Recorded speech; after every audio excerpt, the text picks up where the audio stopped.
let's talk about Outlander Season 3, Episode 10, Heaven and Earth. First, I want to apologize because this review is coming a couple of days late, but you know, here we are, so let's talk about it. I don't have any quick thoughts, so we'll jump right into the episode with Jaime, Fergus, and mutiny. Or the lack of mutiny, thanks to Fergus, really. I enjoyed the moments between Jaime and Fergus, and especially the moment where Jaime is telling Fergus, you know, if you really loved someone, you would do anything for them, you know, move heaven and earth. And now thinking about it a little bit, what Fergus did for Jaime by refusing to follow what he was asking him to do was clearly out of love. Even Marcelly was telling Jaime, like, you don't even realize that Fergus did everything out of love for you. So in a way, you know, he really does love Jaime so much that he would do anything for him. And he saw if he did what Jaime was asking him to do, Jaime would have probably died. So if anything, Fergus saved his life because clearly Jaime was a little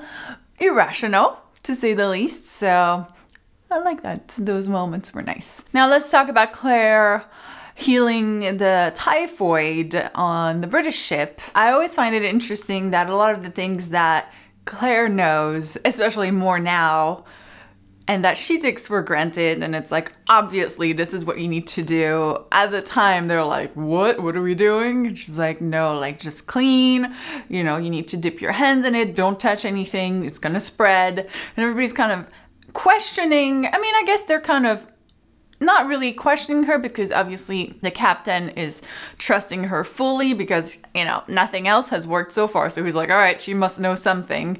So that's the good thing. But, you know, it's crazy that she has to explain to them every little thing that you would be like, yeah, of course you need to do this. And the whole time I'm thinking there's got to be someone that's not really following the rules because they might think it's not that big of a deal. They might not even think about it. But, you know, thankfully all her efforts eventually led to the disease kind of slowing down and people getting better. I mean, at least it didn't get any worse.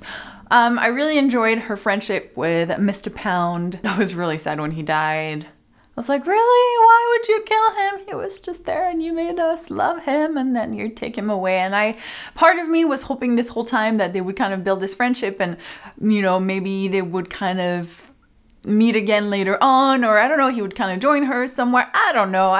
But no, it was just to, you know, break our hearts a little bit. So I also want to mention the cook a little bit, who was like not having Claire at all, where he's like, I don't know what you're doing, but it's not working, which, you know, obviously clearly it was, but he's just kind of like, yeah, everything you're saying sounds weird, which, you know, again, I believe that he would think that. I guess my issue was when he confronted her and he was like, well, I'm looking out for the captain, but I'll figure out why you're here. And she's like, dude, I don't even want to be here. You guys literally kidnapped me. So yeah, I was surprised that she wasn't even like, why am I here? What are you talking about? I don't even want to be here. I'm not even supposed to be here today. If you get that reference, I'll put it in the description if I don't forget what that is. Of course, something had to happen on the ship, and that something is Harry Tompkins.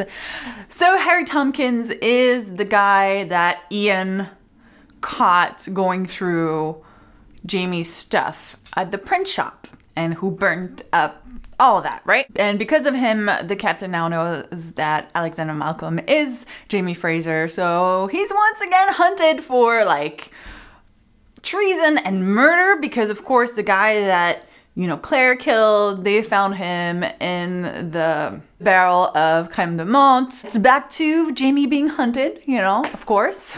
Why not? So now there's a trap waiting for Jaime when he comes to get Claire in Jamaica. So Claire has to escape. So let's talk about Claire escaping. She finds some sort of ally in Annika. Maybe she's like grateful because Claire was, you know, nice to her and helped her husband. I don't know. Either way, she, you know, she feels for Claire and she's like, all right, I'll help you escape. Unfortunately, first attempt didn't work. So now the captain knows that Claire knows that he knows about Jaime.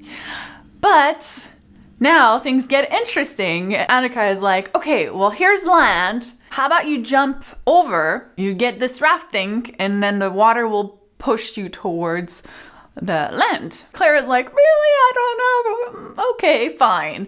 So she jumps and then the episode ends there. And I'm like, really? Just as this was getting interesting. I gotta say, for me, this was another slow burn episode. I enjoyed it. You know, I always enjoy Outlander, but it was a little too slow for me. I wanted things to move a little faster. Again, I wanted Claire to reach that, you know, to jump and reach maybe that land in this episode. I didn't need to spend this whole time with her trying to heal all these people.